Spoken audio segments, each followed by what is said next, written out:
You're live.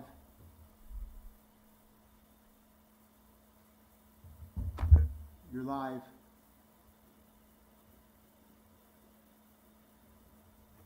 Jeff, are you ready? Yep, ready to go, Bill.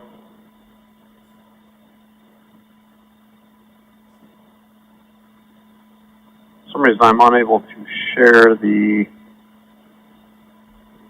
calendar or the agenda this morning. Okay, well, I'll shepherd us through it. Have you the record on, Bill? Actually, I don't even have that control this morning. Oh, there it is. They moved it. They must have been an update. This conference will now be recorded. Okay, good morning, everyone. This is Monday, June 1st, 2020, 9 a.m. This is the Muscatine County Board of Supervisors. I'd like to call the meeting to order. You did a bunch of food. First item on the agenda is to review the agenda. This is Scott. Move to approve. I have a motion by Scott, a second by Nathan. Is there any discussion? Okay. I will do this as a roll call vote. Scott, how do you vote?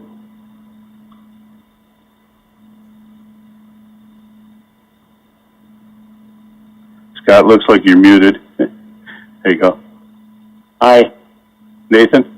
Aye. Doug? Aye. And Santos? Aye. And I vote aye. Motion carries. Item number 3 is discussion of possible action to approve claims dated June 1st, 2020 in the amount of $756,536.75. Santos moves to approve. Scott, second. Yeah, motion by Santos, a second by Scott. Is there any discussion? If not, Santos, how do you vote? Aye. Scott? Aye. Doug? Aye. Nathan? Aye. And I vote aye. Motion carries. Item number 4 is discussion of possible action to approve an Iowa Coronavirus Emergency Supplemental Fund Program, State and Local Criminal Juvenile Justice System grant application in the amount of $20,887 with Chief Deputy Ardith Slate. Ardith, I think I saw you on there this morning. Unmuted.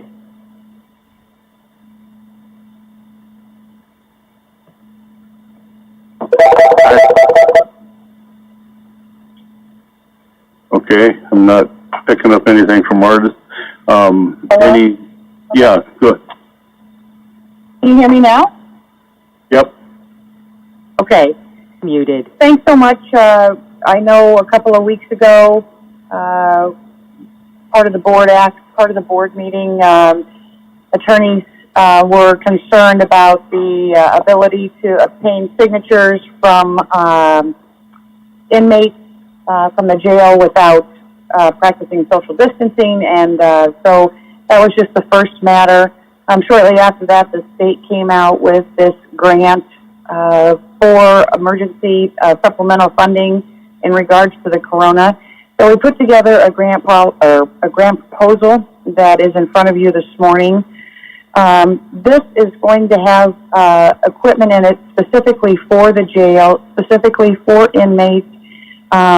Most of the money is for computer equipment and electronics in order to allow the inmates to be seen state and federal court while remaining in the jail, and the ability for the public to view the court proceedings from the lobby of the Muscatine County Jail.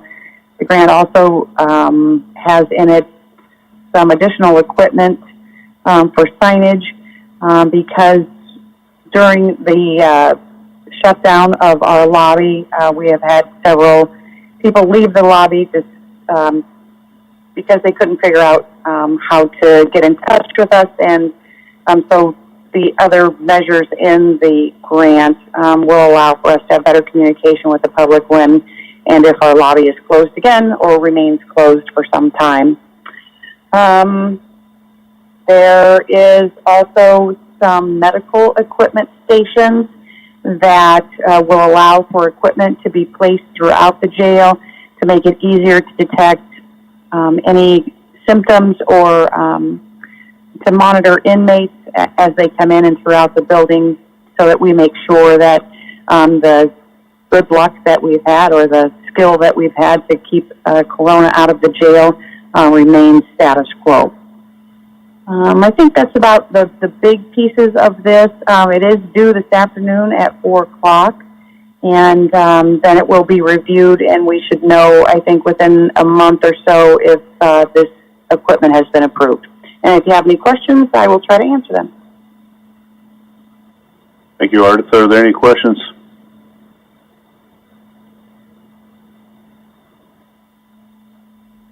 Hearing none, I would accept a motion.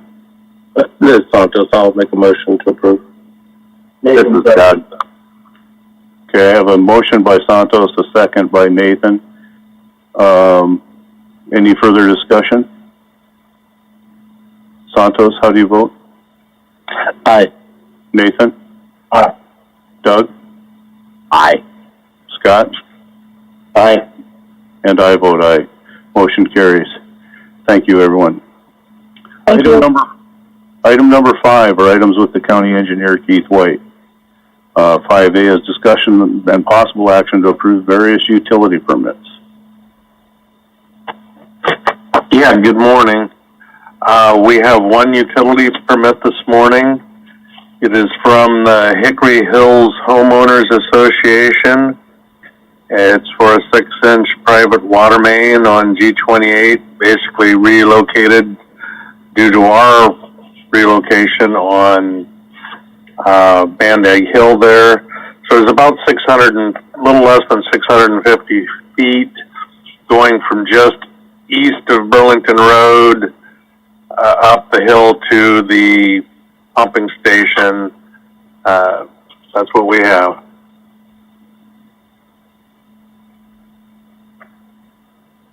Okay, thank you, Keith. Any questions for Keith? This is Scott. I'll move to approve. This is Santos. I'll second it. Okay, I have a motion by Scott, a second by Santos. Is there any further discussion? If not, Scott, how do you vote? Aye. Santos? Aye. Doug? Aye. And Nathan? Aye. And I vote aye. Motion carries. Keith, did you have a projects update for us this morning?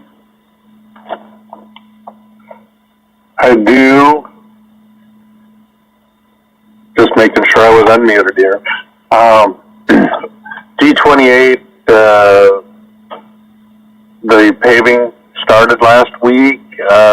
They've got probably well over a mile on the ground now, as things are moving along well this morning. And as usual, when you start like that, I mean, it's gotten better and more productive every day.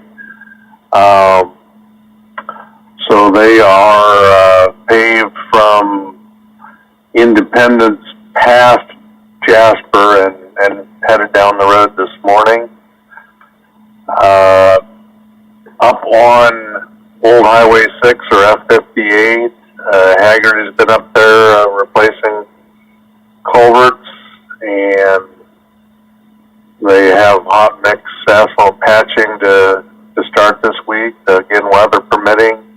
Then our third project, Culverts 2020, Triple B's, again, finishing up on 122nd, and they have placed fused liners on F70, and they've got a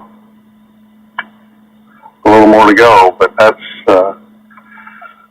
primarily everything that's happening in the construction world, and there's no changes in design this week because everybody's out on construction. But that's all I have pending on projects, pending any questions. Anyone have any questions for Keith? I just had one question, Keith. This is Santos. Were we planning on doing anything with any bridges this year, or should we talk about that into next year's budget? Give me a second here, and it's always slightly confusing depending on which fiscal year you're in. But I'll get you an answer here in just a second. But rather than misspeak, I'd like to load up the document.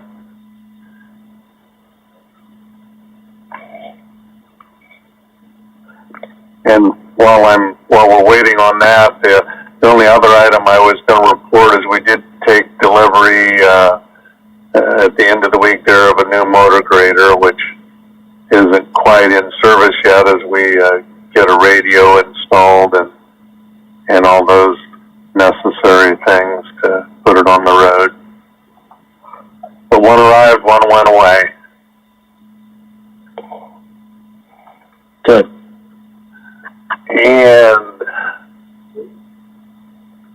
so anyway, we had, as far as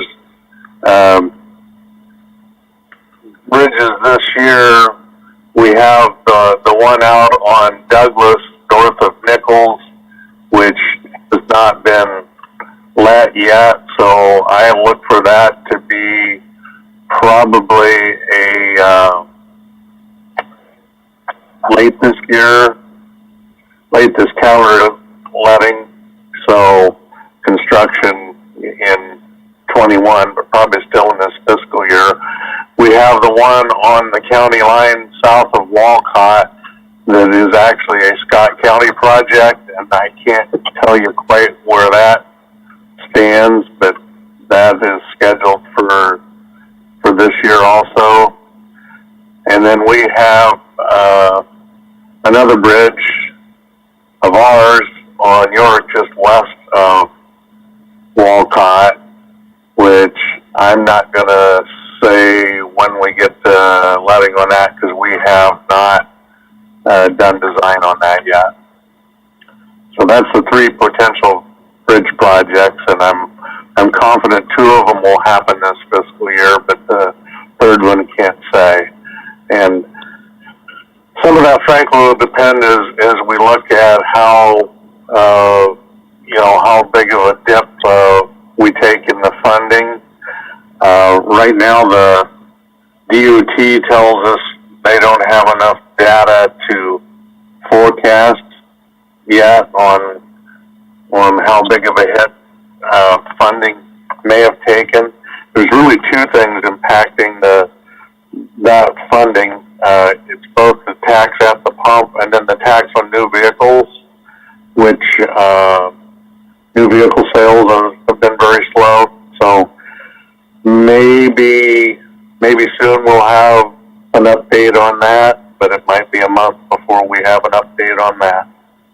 I don't know if you all see the local option sales tax, but it dipped a little bit, but it actually came in pretty good. So I don't know if that effect is yet to show up too, but that's something we'll be watching. Okay. Well, good. Yeah, I think once we get that information, that'd be good to find out more, especially on where that funding's going to lay in for us. But I appreciate the feedback. Thank you, Keith. You're welcome. Is there anything else for Keith this morning? Keith, this is Scott. I just wanted to make a comment in regard to, in the last week, I've been over a lot of the gravel roads, at least in the eastern half of the county, and I just wanted to say that the condition of those is very, very good, and I understand Mother Nature's been good for us as well, but I just wanted to make a comment for those that possibly don't travel on gravel very often, that for the time of the year, I think these roads are in very good shape, and I think your staff is doing a great job along with Mother Nature. Well, thank you. I would agree with that, Scott, that they've done a good job. This is Doug. I've seen a lot of rock trucks in the last 2 weeks hauling rock. So just wanted to say I know there's a lot of rock being put down right now. Okay, very good. Anything else for Keith? Thank you for your words this morning, Keith. Okay, next on the agenda is item number 6, was discussion of possible action to approve a renewal of an Iowa retail cigarette, tobacco, and nicotine vapor permit for Rife Oil Company doing business as Stewart Road Fast Break at 2418 Stewart Road in Muscatine, Iowa. Scott, move to approve. Doug, second. Okay, I have a motion by Scott, a second by Doug. Is there any discussion? Scott, how do you vote? Aye. Doug? Aye. Santos? Aye. Nathan? Aye. And I vote aye. Motion carries. Item number 7 is discussion of possible action to approve the minutes of the May 18th, 2020 regular meeting. Nathan, Santos will second it. Okay, I have a motion by Nathan and a second by Santos. Is there any discussion? Nathan, how do you vote? Aye. Santos? Aye. Doug? Aye. Scott? Aye. And I vote aye. Motion carries. Thank you. Item number 8 is correspondence. We'll start with somebody. Scott. Okay, on correspondence, on Wednesday, May 27th, I had a call from Kelsey, fair manager, in regard to looking at support for the upcoming decisions that were going to be made. And, of course, my position is I've always supported the fair wholeheartedly. And I don't even know what all decisions were made. I'm sure we're going to find out when Doug chimes in. But just a conversation in regard to the uphill battle that the fair is in the midst of, as many others. Also on correspondence, I'm going to put in there, I believe it was Wednesday, May 27th as well, that Jeff and myself, correct me if I got the date wrong, Jeff, did a walkthrough on the new maintenance facility with Mike Nolan. And that's all I had in correspondence. Okay. Santos? I had gotten the email from Mike as well, too, in regards to updates that we had gotten in regards to the maintenance building, but I did not get a tour. I got a request from Ed Askew in regards to emails from past history, I think, in regards to the county attorney and Alan Ostrogen, and I think Nancy's been following up on those. I got a call from Kelsey as well, too, with updates from the county fairgrounds and their steps moving forward, and knowing that they have good future decision making and anticipation of what the COVID-19 is, how it's affecting the fairgrounds and the potentials of what may be open and what may not be. I also got a couple calls in regards to when can we come renew our plates, when can we come in, and obviously those are things that I had touched with the residents in regards to. We're working through that and hoping that we can get a lot of this stuff hopefully up within the next month of June, be opened up. And that's all I have. Okay, Nathan? Let's see. I've got the public document requested. Also had a call with Kelsey at the fair board. And although it sounds like they were still considering all the options to make their decision, I was extremely impressed with the kind of the roadmap they laid out for what they were going to consider, how they were going to make their decisions. I think it's had organizations in really good hands, and I'm just really pleased to see it. I told them as much. I think that's it. Okay, thank you, Nathan. And Doug, did you have some correspondence? The only correspondence I had, Jeff, was on May 27th. I was there when Kelsey made those phone calls to you guys. That's it on correspondence. Okay, thank you, Doug. Okay, I guess it's my turn. I'm not going to go over some of I did see a number of the FOIA requests and some of that, and that's kind of stuff that we've been talking about, so I'm not going to go through that, but I do have a number of new things. Let's see. I did get an update, and I encourage everyone to go out. You know, we're in the middle of a census, 2020 census. So I got an email on the 2020 census. If you go up to 2020census.gov, they actually have a update on how we are doing collectively as a community in responding. I'll just tell you, just share some numbers right here. Nationally, we're at a 60.4% response rate. In Iowa, it's at 67.1%, and actually in Muscatine County, it's 68.6%. So again, this is all information out on that census.gov website, and I'd encourage everyone to get the word out to the constituents and the people of the area, because the census really drives a lot of the federal dollars that are sent back to our communities, and so it's really important that everyone be counted. I also got an email from Lori Elam, the Eagle Health Behavioral Health, and I think the board may remember a number of years ago we did a letter of support for the new behavioral health center being added in the Quad City area. They have scheduled a ribbon cutting and open house on the 16th of June, 8 a.m. to 7 p.m. is the open house, and the ribbon cutting will be 9 to 10 a.m. So that's a good benefit for the mental health region here. I did get an email from a county resident wondering when they would be able to come back and do business at the treasurer's office. I also got an email indicating that our local business, the Kent Corporation, was given a prestigious award of a 2020 Best Managed. So I congratulate them on that award. And then last and hopefully not least is we did get notification from the State Workforce Board that the Mississippi Valley Workforce Area has been approved and is official as of a couple weeks ago. So that was the extent of my correspondence. Okay, we'll go into committee reports. Scott, did you want to have any committee reports?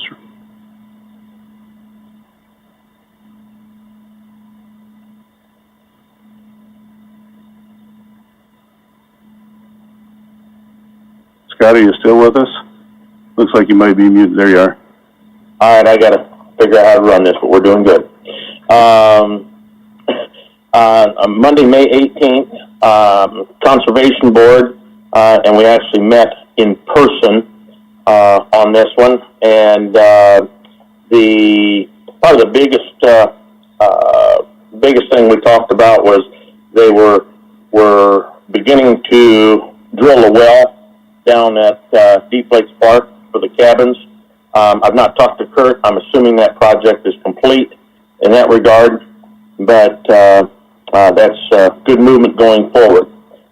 Tuesday, May 19th, we had a virtual meeting with Judge Rydell and pretty much the courthouse security group, as well as Christy Roby Williams was on, and it was about reopening the courthouse for business, and just asked the opinion of the county in regard to when they could open as far as the county is concerned. And of course, they're the group that actually wanted the building shut down, and so any day that they chose was talking with Nancy was going to be fine, and the date that was talked about was June 1st.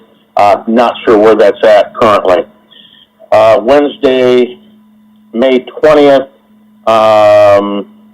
Riverbend Transit meeting, and as you can well imagine, with the COVID situation, those amount of individuals needing service have dropped dramatically, but service is to be resumed today on June 1 in Muscatine. Thursday, May 21st, had a virtual Board of Health meeting. And then on Friday, May 22nd, myself and all the rest of the board members were in on this with Lori Elam and the group with the mental health region hearing on the 2080. And that's all I had. Thank you, Scott. Santos.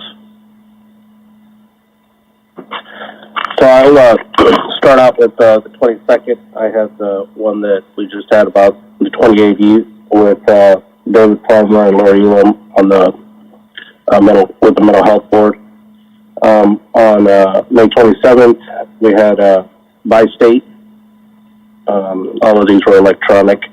And on May 28th, we had a WeLead, and just want to make sure, we want to let the board know that we did hire a new director for WeLead. He will be coming on in July, the 1st of July. So we're pretty excited about that, and I'll try to share more details once we get that more available. That's all I have. Okay, Nathan? I would just say the all supervisors mental health regional meeting, they had some good discussion there. And then the Veterans Committee met on the 19th, and then nothing further.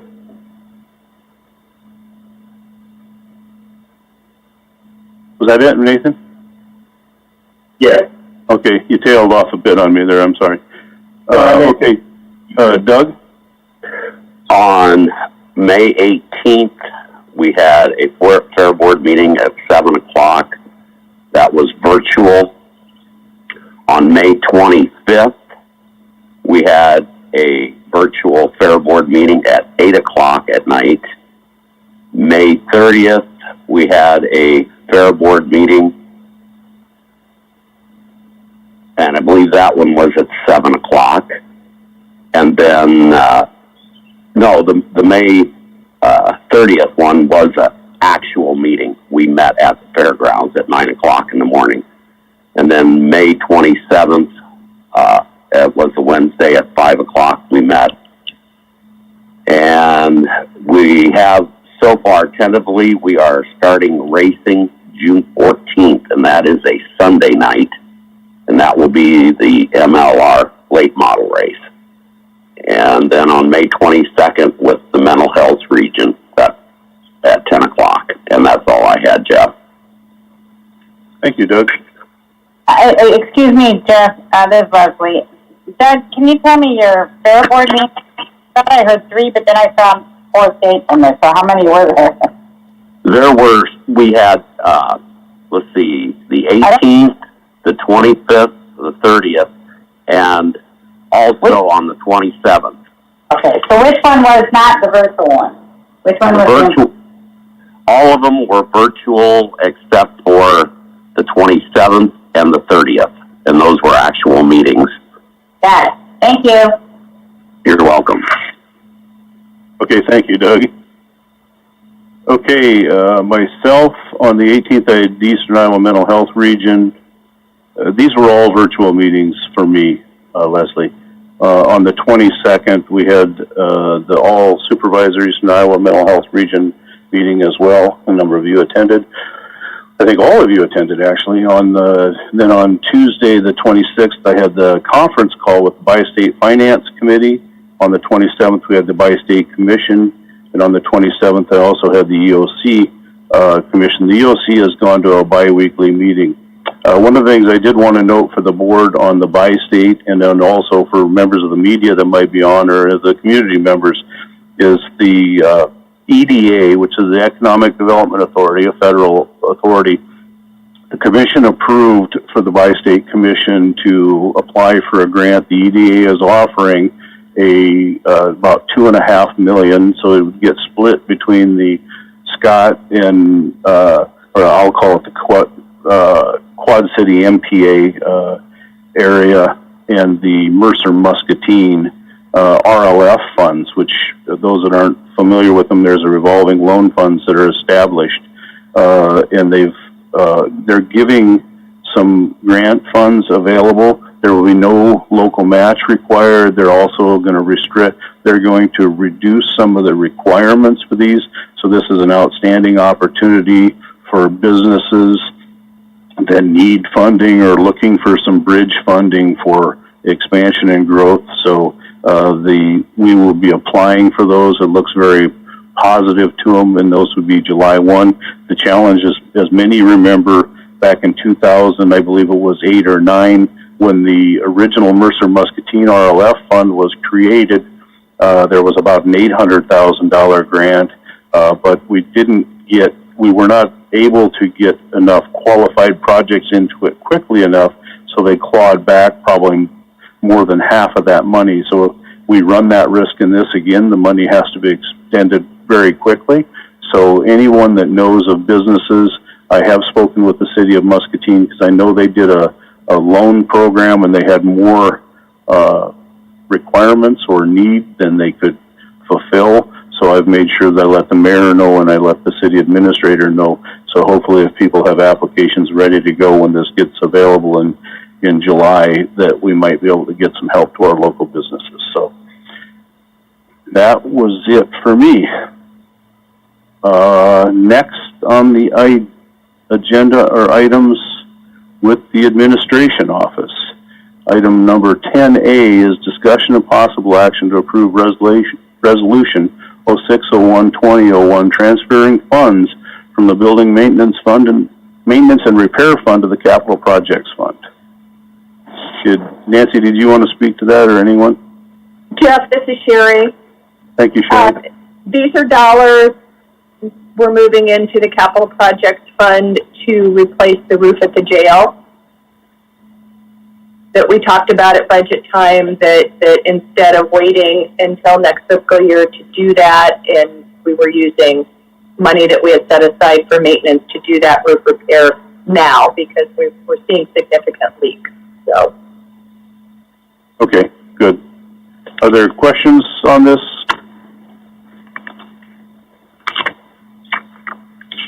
If not, I would accept a motion. This is Santos. I'll move to approve. Nathan, second. Okay, I have a motion by Santos and a second by Nathan. Is there any discussion? Yeah, Go ahead, Scott. I just had one question. Does this go back to that situation we had where that membrane had lifted and we were gaining some exhibits? Is this what this is? We're going to replace the entire roof on the original portion of the jail. So a part of it had lifted, but the whole roof is original, and it's past time to replace it. Okay, very good. Thanks for clarifying. Okay, any other questions or comments? Okay, so I have a motion and a second. Scott, how do you vote? Aye. Santos? Aye. Nathan? Aye. Doug? Aye. And I vote aye. Motion carries. Item 10B is discussion of possible action authorizing the chair to execute a contract with Myers Construction for additions and renovations of the Muscatine County Sheriff's Office in the amount of $592,890. Jeff, this is Nancy. This is just the finalizing the start of this project. You guys reviewed bids a couple weeks ago and accepted the low bid from Myers. This is the actual contract with them. Yep. Are there any questions or comments? If not, I'd accept a motion. Scott, I'll second it. Okay, I have a motion by Scott and a second by Santos. Is there any further discussion? Scott, how do you vote? Aye. Santos? Aye. And I did have a question. Just wanted to know when they were going to be starting. I believe in conversations with Mike on Wednesday when we did the walkthrough at the maintenance facility that he thought they would be ready as early as Monday if the contract is approved. Wow. Okay, good. Thank you. Okay. I believe they've already had their kickoff meeting for this project. Yeah, I think that they were excited to get moving and quickly. Great. Thank you.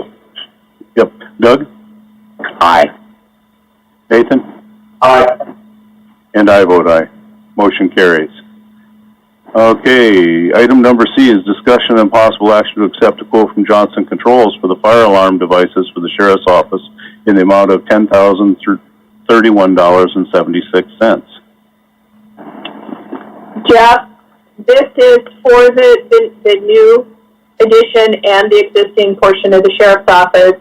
It was determined when we put this together that instead of including this in the contract and having general contractor markup on it, this piece of it, we would contract with the vendor specifically, and also the key card system and all that, we'll be seeing at some point a contract for that. So we'll have 3 separate contracts on this building.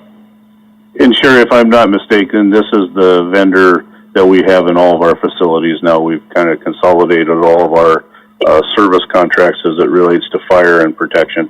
It is. It makes it much easier for the vendor. It makes it much easier for our general services staff to deal with the different situations when we have a consistent control vendor throughout our building. So we have been trying to convert everything as it comes due to one vendor. Yeah, I recall a number of years ago when the jail, we ran into some significant issues when the original successful vendor was no longer around, and we had to go back in and change things so we could maintain it. So yeah, it's a good process. Right. Okay, so are there further questions? And I think I'll make a motion to approve. Okay, thank you, Santos. Scott will second. We have a motion by Santos, second by Scott. Any further discussion? Santos, how do you vote? Aye. Scott? Aye. Doug? Aye. And Nathan? Aye. And I vote aye. Motion carried. Okay, item 10D, discussion of possible action on authorizing the chair to execute a contract with Riverend Transit for specialized transportation service for the FY 2021 in the amount of $7,000. Jeff, this is Nancy. This is the contract that we sign every year. There has been no changes from the previous year. And this is the part of the outside agencies that you approve at budget time each year. Yep. Okay. And Scott votes approve. Nathan, second. Okay, I have a motion by Scott, a second by Nathan. Any further discussion? Scott, how do you vote? Aye. Nathan? Aye. Doug? Aye. Santos? Aye. And I vote aye. This motion carries. Item number E is discussion of possible action to approve a request to hire an assistant jail administrator. Nancy? The hire request and an email from the sheriff, or a memo from the sheriff were included in your packet. He is looking, as you know, we hired Matt McCleary into the jail administrator position, so now we need to fill the assistant position. Nick Doy was the unanimous choice of the interviewing board. He's been with the county a number of years, and so I certainly concur that bringing him in at grade 4 is appropriate, or at step 4 of grade 15 is appropriate. Okay, any questions for Nancy? If not, I accept a motion. I'll make a motion to approve. This is Doug. I'll second. Okay, I have a motion by Santos and a second by Doug. Any further discussion? Santos, how do you vote? Aye. Doug? Aye. Scott? Aye. Nathan? Aye. And I vote aye. Motion carries. Item number 10F is discussion of possible action to approve a request from the sheriff to amend the vacation accrual rate for jail bookkeeper Tara Hogan. Again, there's a memo in your packet from the sheriff What he's asking to do is to increase her accrual rate to 3 weeks per year instead of the 2, which is where we typically start people. I certainly don't have any concerns with this. This is something that the board has, on occasion, approved hiring people in at a higher accrual rate because of their previous years of experience. Okay, any questions by board members? If not, I would accept a motion to approve. This is Santos. I'll make that motion. Scott will second. Okay, I have a motion by Santos, a second by Doug. Any further discussion? That was Scott that seconded. Oh, I'm sorry, Scott. Okay. Okay, Santos, how do you vote? Aye. Scott? Aye. Doug? Aye. And Nathan? Aye. And I vote aye. Motion carries. Item G is action to accept the May 2020 payroll claims. So moved, Nathan. I have a motion by Nathan.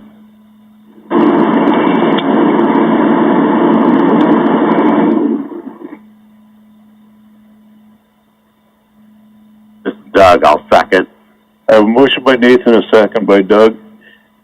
Any further discussion?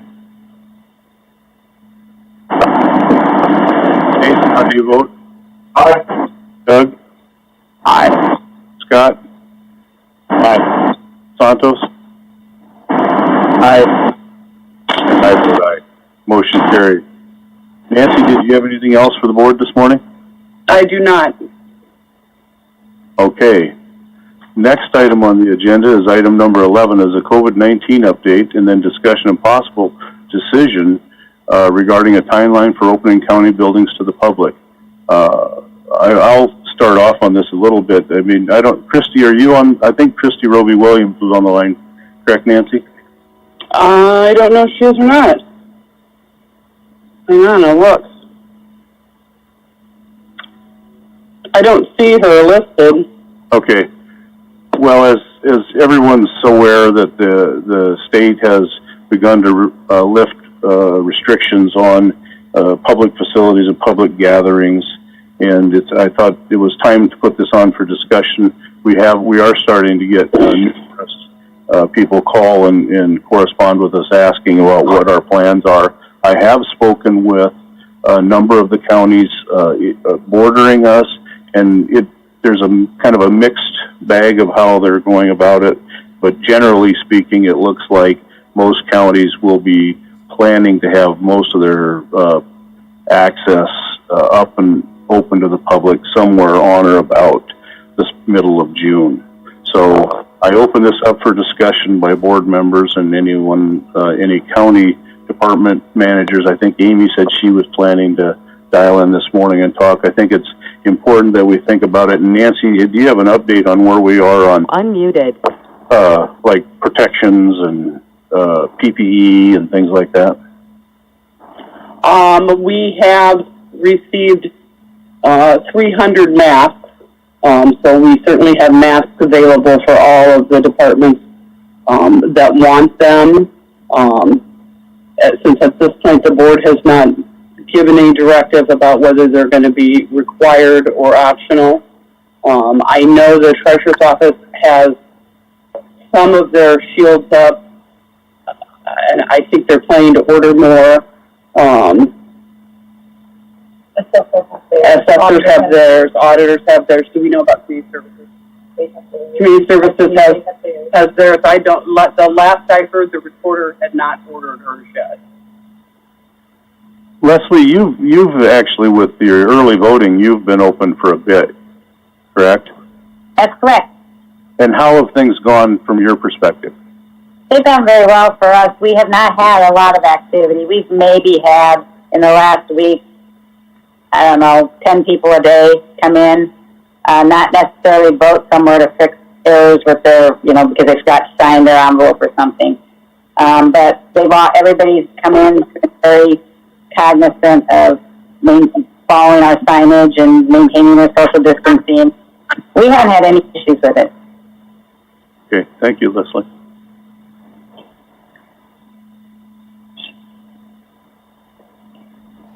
Board members, any other county departments online that would, I don't know if Ardith is still on the line. Ardith, if what the sheriff's office and the jail are contemplating or doing?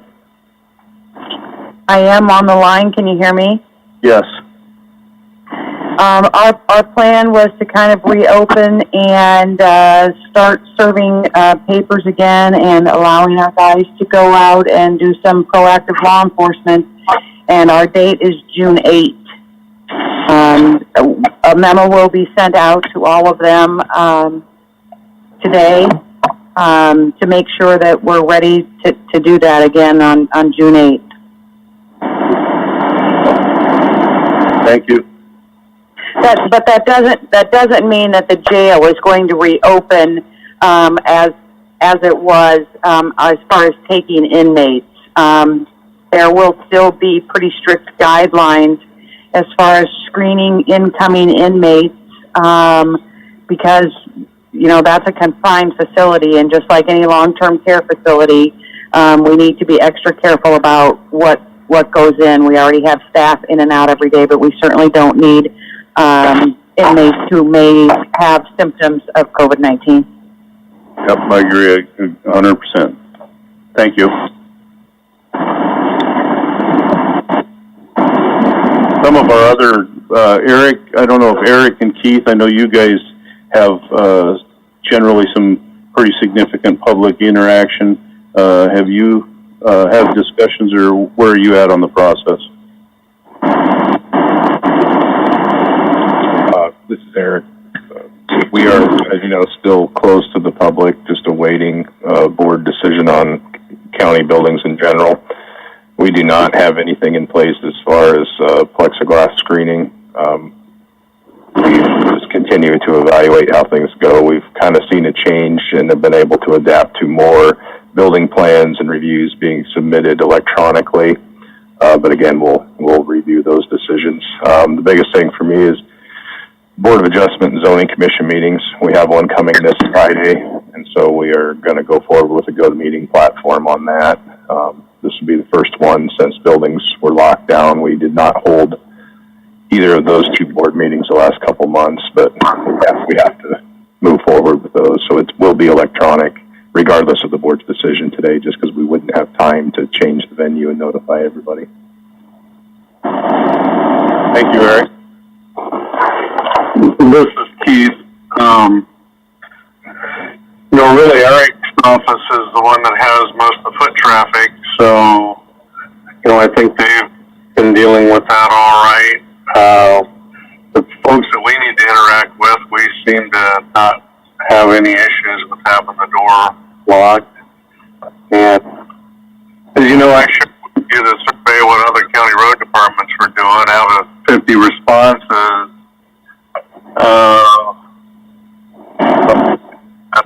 43 of the 50, only 7 are open out of the 50. The others are not.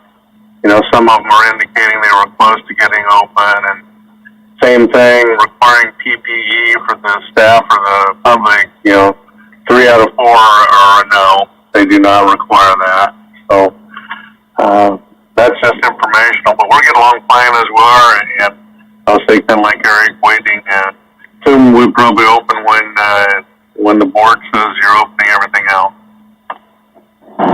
Thank you, Eric. So, Jeff, this is Nathan, and one thought I have is that is it all possible when we talk about sisters in the main administration building?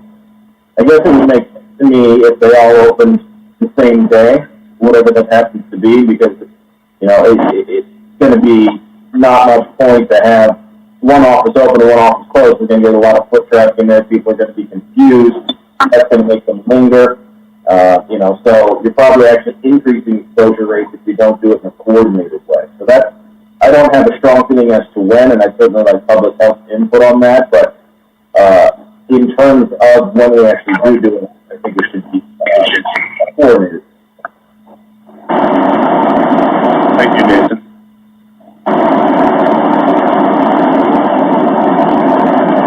Any other board members have? Yeah. Did I hear somebody? Yeah. Couldn't be in the room.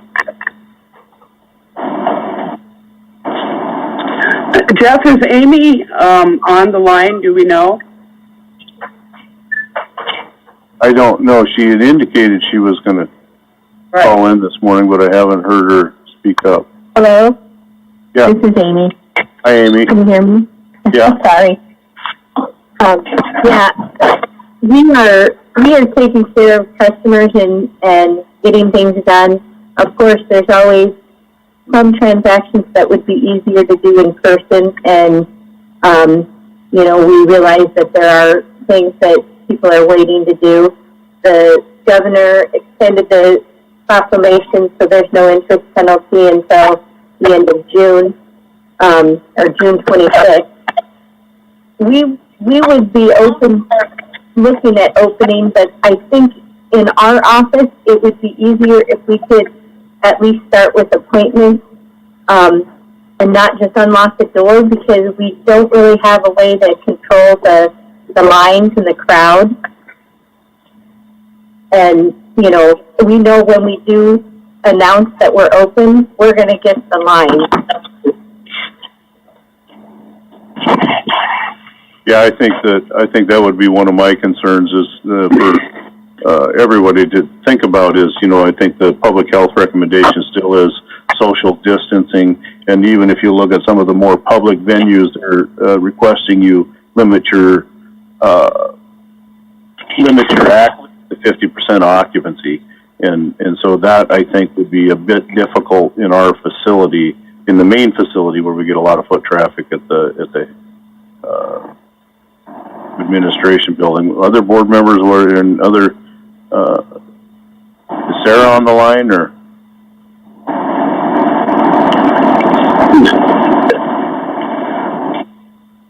Jeff, this is Nancy, and I guess I want to follow up a little bit with what you said there. I mean, that's precisely the challenge that we're not sure how you deal with, is unless we have someone posted at the doors asking which office people are going to. It doesn't do us much good to limit it to X number of people in the building if they're all going to the same office. And so really the only way to control that traffic that I can think of is we have somebody posted at the doors, and we probably need to have somebody at both doors because we need to have the handicapped access open in the back. But the majority of people are going to come to the front door, so we either start off by irritating all of them by telling them they have to go around to the back door, or we have both doors open, and then there needs to be some way to regulate how many are in each office.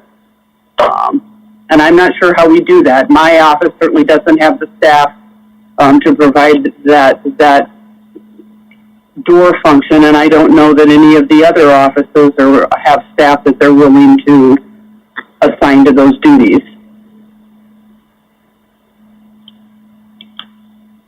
Yeah, and I think if I remember from the EOC meeting that, you know, we are seeing a reduction in new cases in Muscatine County, but still, you know, there's a risk, and it's still around.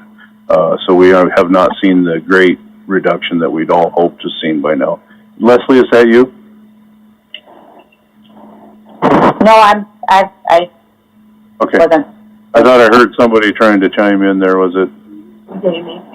Amy? It was Okay. Amy again. Okay. And I have the same concerns as Nancy. And the only thing, I mean, our phones are just ringing off the wall. Our girls we get 50 to 60 things in the Dropbox every day, and just trying to get those taken care of. And I know he's concerned about new vehicle sales.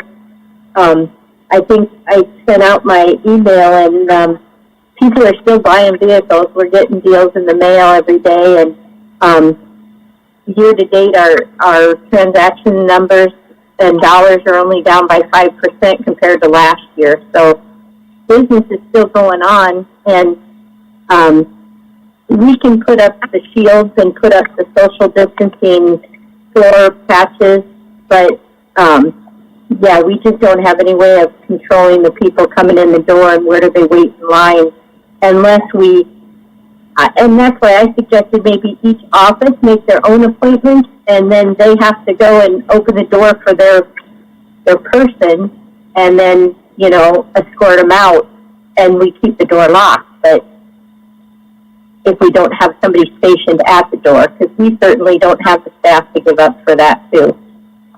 Yeah, I don't think any of our departments do. I'm wondering if maybe that would be, if we said, what if we said something like, let's go to appointments by office, you know, and look at, you know, as of like June 8th and then go a couple of weeks and then maybe targeting June 22nd to a more open, you know, a more open environment as we continue to see what the effects of the social distancing and as the state begins to open up and we see that we don't see another outbreak. What are thoughts? Any thoughts about that as a concept? Yeah, we can certainly try and then see how it works. We still want to continue to educate people so that they can get things done by email, web, Dropbox, online, and try to eliminate as much foot traffic as we can. Jeff, this is Santos. Do you think that maybe June 8th may be a little too early versus maybe June 15th until we make sure that all the departments do have the correct shielding and masks, you know, sent out? I'm good with the appointments. I think it's a good idea. I think that would be a good way of controlling the traffic, but I just kind of want to make sure that there's enough time for everybody to have everything in place. Just my thoughts on it. This is Artis at the Sheriff's Office. We don't have a problem waiting till June 15th either, or the 22nd. We have some of our guys who are wanting to know, and some civil paper issues that the courts are going to open on a virtual basis, so some of those papers need to be served in a timely manner so that people are made aware of their court hearing dates. And do we know, maybe I missed that, Scott, what are the courts doing with the courthouse? Checking insurance and retirement services. Scott, do we know what the court's doing with the courthouse? I don't know specifically about the physical building, but I do know that some of the virtual hearings will start on the 15th, I believe, but the courthouse is not opening. Thank you, Arda. And as far as I'm concerned, I think the county's position is the courthouse is at the discretion of the courts because we really don't have staff stationed there other than the deputy. Jeff, this is Leslie. We will have to continue what we've been doing with the keeping the first floor door locked and leaving the back door unlocked through the recount, through 3 days after the canvass because of possible recount filings and stuff like that. We by law have to be open to accept those. So we'd have to do like we've been doing for the last month, which I don't think's been a real problem for anybody, but where we're allowing people at least up as far as our office. So we have to still stay open. Now, I will say we have not been open for anything other than election stuff. If somebody called in, want to come and do research, you know, genealogy or something like that, we've told them they've had to wait until we officially open for business. Okay. Yeah, so, yeah, go ahead, Nathan. To me, I don't know, it makes sense. Hold off on the June 8th, and I support that. You know, the Walmart, ID, all the, a lot of places, have a person outside a little quicker, counting people to come in and out. And I understand that the staff shortage. I wonder, since that's essentially a crowd control function anyway, I wonder if it makes sense and if we could appropriate funds to have a deputy to exercise that function of security.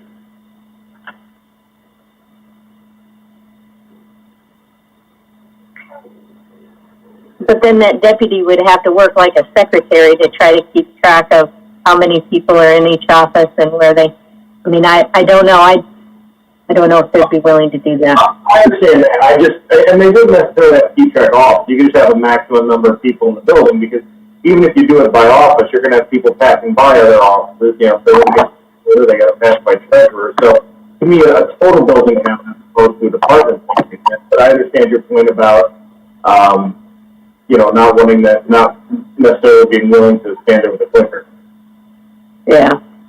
Yeah, I think, Nathan, maybe what makes sense here, maybe I could summarize what I think I'm hearing is maybe what we do is we look to go to a June 15th appointment. You know, the buildings would be open on an appointment basis.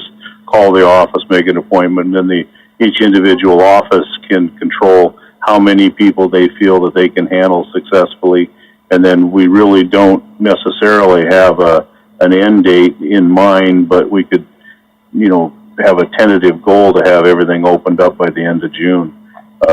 You know, again, I'm still kind of it's still up in the air to me as we're starting to see state numbers with the opening up, what's happening with new cases. So I want to see more data there personally. Yeah, I agree, Jeff. And I think that if we do the June 15th appointment opening, we can have those departments then know that, hey, they're going to have, yeah, let's say 6 appointments in 1 hour. They'll control that crowd in a sense, and then we can see how that looks and put it on the agenda for the first meeting in July to say, hey, are we seeing the numbers? How's it running? How's the departments getting feedback to us to determine if we want to open back up before we start going a full opening and having, you know, 15 people in each department overcrowding some of those areas. Jeff, this is Scott. I agree with the open by appointment. Being able to try to have someone at a back door and a front door trying to coordinate the logistics of the amount of people going to any given office it just won't work. It just absolutely won't work. And open by appointment, get people to understand and know that they can come in and do one-on-one with appointment is going to ease the minds, I think, of a number of residents. And we'll move forward from there and seeing what will work to be able to have just standard flow as business was earlier. So I think it's a great idea. Can you hear me? This is Sarah. Yeah, go ahead, Sarah. I would almost think that opening even part-time after the appointments would even be good, because we're going to get bombarded. As soon as people know that we're open to the public, it's going to be bad. We're already dealing with thousands of phone calls probably a day. Yeah. As soon as people find out they're going to, you know, as soon as they find out they can come in, they're going to come in for anything they can come in for. Sure. So you're thinking, Sarah, to do the appointments and just hang there for a little bit and then look maybe at a limited reopening after that. Is that what you're saying? Yes, I would think so. Yeah. Okay, yeah. Okay, so Doug, I haven't heard from you. I'm in total agreement with people coming in by appointment only. I think that'll eliminate a lot of problems. As far as a date to open everything up, if I understand, you guys are looking at July. Is that correct? I don't know if I'd like it as soon as possible, but, you know, right now I'm up in the air as to when I think that'll be potential. You know, I would like to think before the 1st of July, certainly. I agree. So we had this on for discussion of possible decision. Nancy, would this be something that we would need to make a motion and make formal action if we wanted to do that? I think really what I need is some direction. And I think what I'm hearing is that you guys are interested in opening the building to by appointment only on 6/15, and then readdress this. I would suggest we put it back on and we evaluate on June 22nd. That way we would have been open for appointments by a week, and we'll see what kind of traffic people are getting. Yeah, we would have an idea as to what kind of volume each department is seeing as far as appointment traffic. I think that's a good idea to just have it back on the agenda. And the other thing that I think we should talk about would be the board meetings, our own board meetings, whether we should go back to a in-person board meeting at some point, and how we might accomplish that. You know, if you look at how we closed down, we did in person, and then we had a limited public input to the 10 groups of 10 in the room, and then we went to an electronic. So I think that's something we probably could put on for that next agenda as well to discuss that. At next agenda, as in next week, or as in the 22nd when we look at reopening the building? I'll leave that to other board members. What do you all think? 22nd. This is Doug. I'd like to see us, our meeting start as soon as possible, and maybe just have public call in, but the board actually meet. I'm ready to do that now. This is Scott. I would be in favor of meeting in person as possible as well, and keep the amount of public down to a call-in situation. Definitely keep our numbers in that room at 10 or below.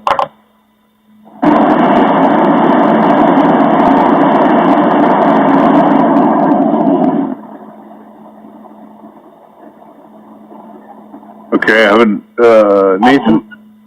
Yeah.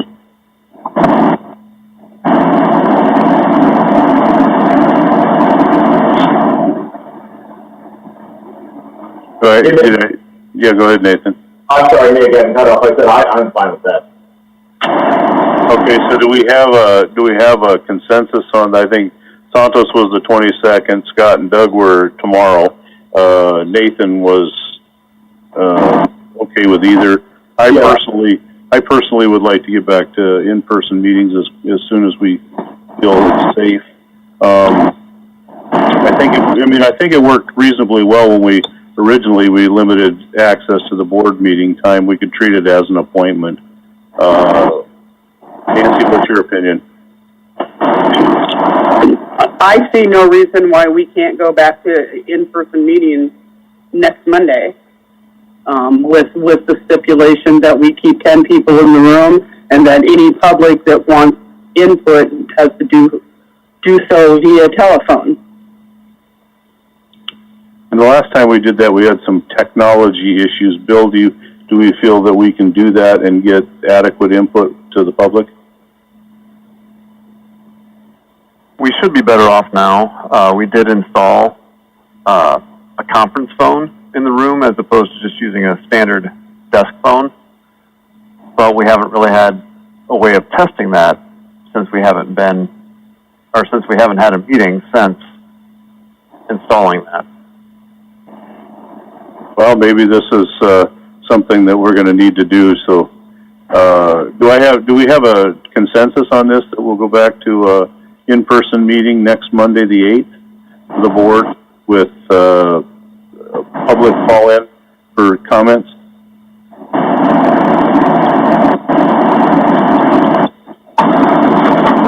Scott, yeah.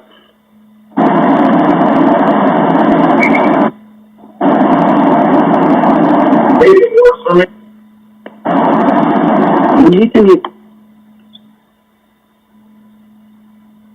So I heard Scott, Nathan, and did I hear you, Doug? Yeah, I'm ready to start our meetings. And Santos? Yeah, I'm good with it. Okay, so I think we have a consensus that on the June 8th meeting, we will do it in person. Okay, Bill, did you have something you wanted to share? I just wanted to say that we would run it pretty much as we're doing now, except that we would be using a conference phone for the board members in the boardroom, and then any county department heads or county staff would also be in there. And the new phone does have 3 mics, 3 speakers that are self-aware, so they should cancel each other out to help with any feedback issues. So I think it should be a relatively smooth transition on that side. Bill, I see a question just came up on the chat from Margaret. Will people be able to view the meeting on YouTube or via GoToMeeting? I would say, Nancy, we would have it on YouTube for sure, as we always do. We would let the college know, correct? Right. Yep. Absolutely. And then, Bill, would it be possible to have it with GoToMeeting as well? I'm not sure that we could get a webcam. Okay. I'm not sure that it could be integrated through what we do with the MCC, but we could look into that. But it should be available on YouTube if they're willing to come and tape the meeting. Okay. I think we'll reach out on that and then let us know if you would maybe. Okay. Okay. So that's pretty much it for item number 11. We're on to item number 12, which was to receive information from county employees. Are the county employees that have something they'd like to share? Yes, this is Kate. I would just like to remind the citizens that tomorrow is the primary election. The polls will be open from 7 till 9 p.m. And a lot of turnout for absentee this election, so we're hoping that means we'll have minimal activity out of the polls. But if somebody does want to vote, tomorrow's the day. And we only have 6 locations open, so they need to check to make sure they know where to go. We do have signs posted at all of the normal locations directing them to where to go, just in case somebody doesn't see it before they get there. But I encourage everyone to take whatever precautions they are comfortable with. We will be practicing social distancing and all that at the polling place. And there will be hand sanitizer and all that for the voters. So. Thank you, Leslie. Any other county employees have something to share?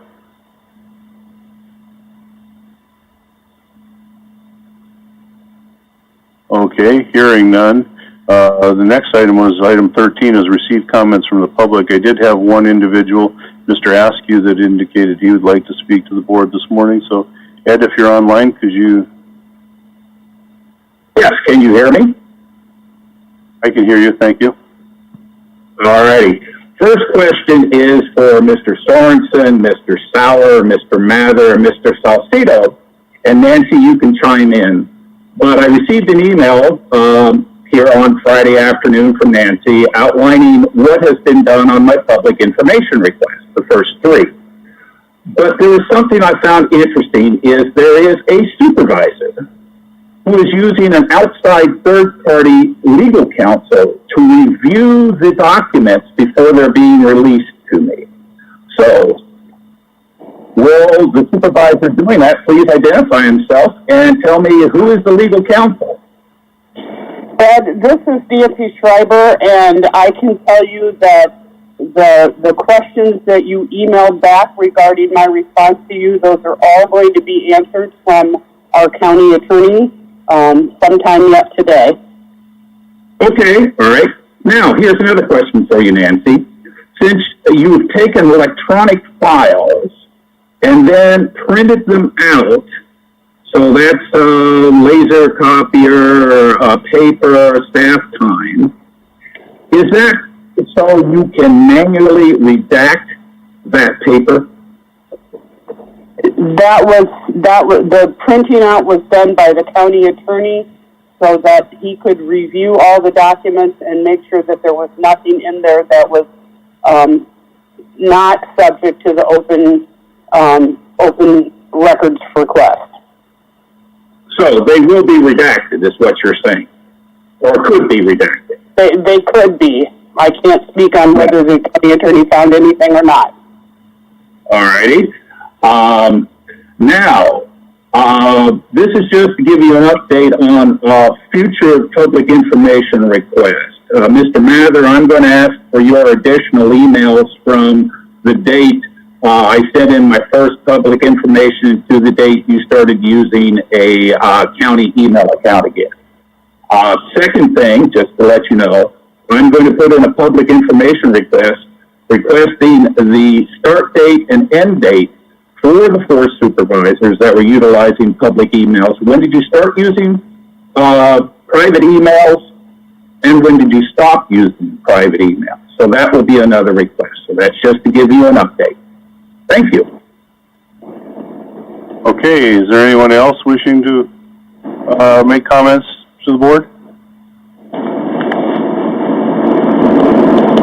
Nancy, did you have anybody indicate? I didn't see anything come through on a chat or anything.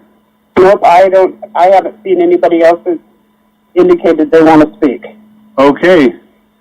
Thank you, everyone, for your time and attention. The meeting is adjourned. Thank you.